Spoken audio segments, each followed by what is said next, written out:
So we've looked at graphing and we've looked at a table of values to determine whether the whether the table of values represents a linear relation. Now we'll look at an equation, and the easiest way is to graph it. So to graph, we're going to start with the table of values. So if we look at I, our table of values, x equals -2. So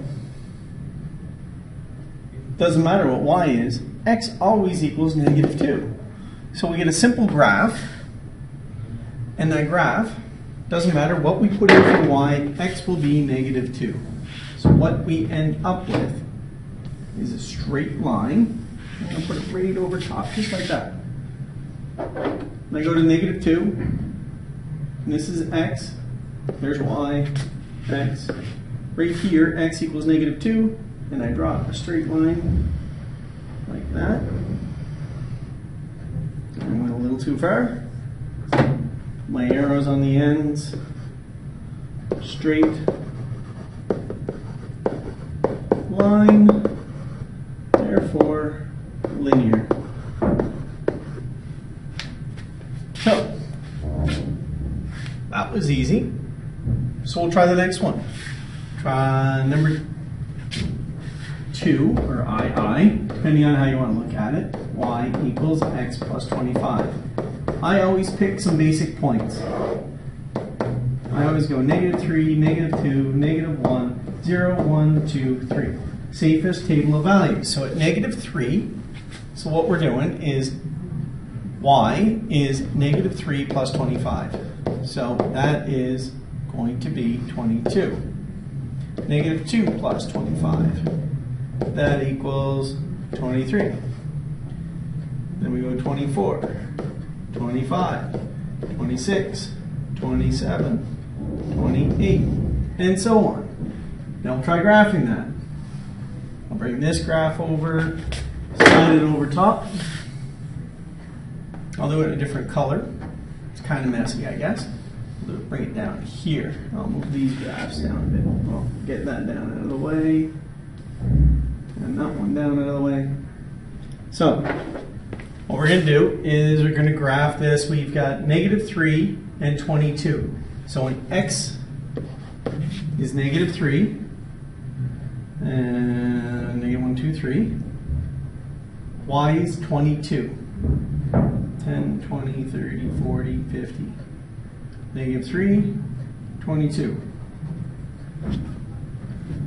-1 is 23.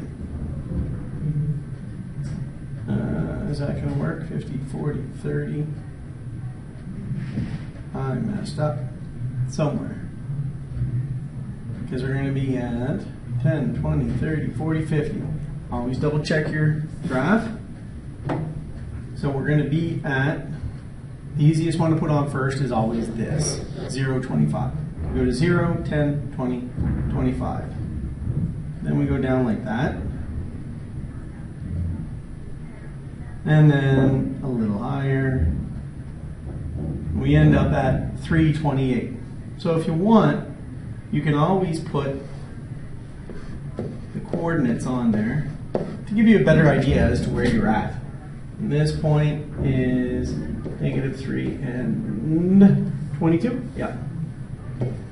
Just to give you an idea. Now, connect the dots, arrows, straight line, or as straight as I can draw it, straight line, therefore linear. Pretty standard so far. Y equals 25. So, I'm not going to make a table of values, I'm just going to draw this one. Y equals 25. Doesn't matter what x is, y equals 25. 10, 20, 5, somewhere right about there. So we get a line going this way. And if I use the ruler, that would be a straight line. Therefore, linear. Doesn't matter what I put in for a table of values. If I decide to make a table of values, which is always the easiest way to do this, -3, y is 25. -2, y is 25. -1, y is 25. I think you get the point. Now, we have one more graph to look at. X squared plus 25.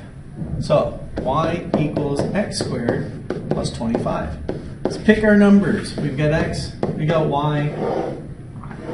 My independent, so I get to pick what they are the ones that are going to go into the equation. Negative 3 squared plus 25. Well, that's 9 plus 25, so that's 34. Then I have 4 plus 25 is 29. 26, 25, 26, 29, 34. Let's see if I can move those over. They go right there. Perfect. Now, graphing this, it's going to look a little bit different. What we're going to do is negative 3 and 34. So we go negative 1, 2, 3, and up 10, 20, 34.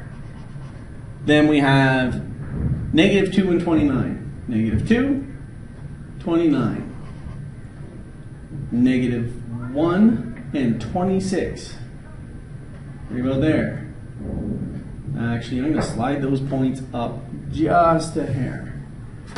0, 25, 26, 29, 34, and then they show up over here. Well, if you graph that, it's curved. Not straight. So, not linear.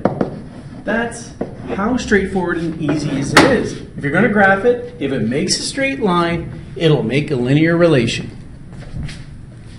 And I was going to walk away without